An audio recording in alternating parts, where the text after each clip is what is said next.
Senator Joe Manchin of West Virginia says he will not seek re-election next year.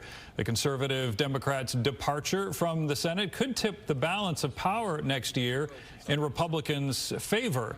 Manchin has been the only Democrat elected to statewide office in West Virginia. In recent years, the 76-year-old has teased a run for president as a centrist in the past. It's not clear if he'd run as an independent or with a third party. Of course, that is that the group No Labels is actually kind of maybe hinted at being interested in him as well. Fox News anchor Shannon Bream with Fox News Sunday kind of joins me now to talk about whether this is making waves in Washington. Good morning. Good morning, Brandon. It absolutely is. Joe Manchin has been a bit of a headache for Democrats the last couple of years because he truly sees himself as a moderate, somebody who can negotiate with both sides. He's voted with Republicans on big things.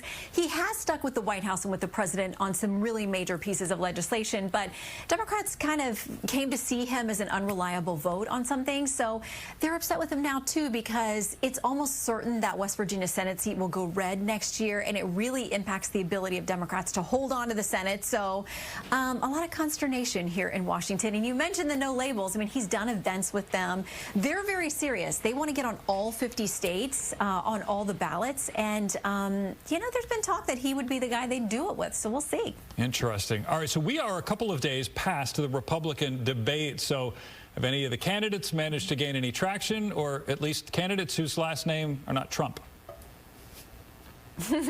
Yeah, he is far and away the leader. He's made all the headlines this week in that big trial he's involved with and his kids up in New York. He continues to lead. He had his own big rally the other night, and he continues to turn people out in the polls and in fundraising. Now, both Governor DeSantis and former Ambassador Nikki Haley say that they had great fundraising nights after the debate on Wednesday night. They're both trying to claim that mantle as being the one that everybody should coalesce around to be the alternative to the Trump vote. We'll see. Iowa, New Hampshire, South Carolina, they're critical for those other candidates whose names aren't Trump.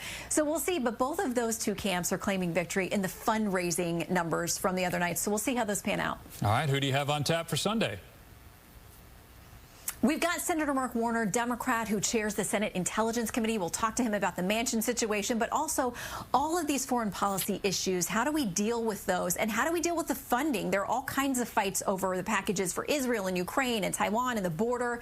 And by the way, next Friday, we run out of government spending here. We won't run out of spending. They're going to keep spending, but we're running out of money here in Washington. So how do we figure that out? We've also got Nikki Haley with us to come make the case about why she should be the alternative to President Trump. So we'll have them both on Sunday. They love the spending part. That's the best. That's the most fun. The spending part is not a problem here in D.C. Always fun. All right, Shannon, thanks a lot. Have a great weekend.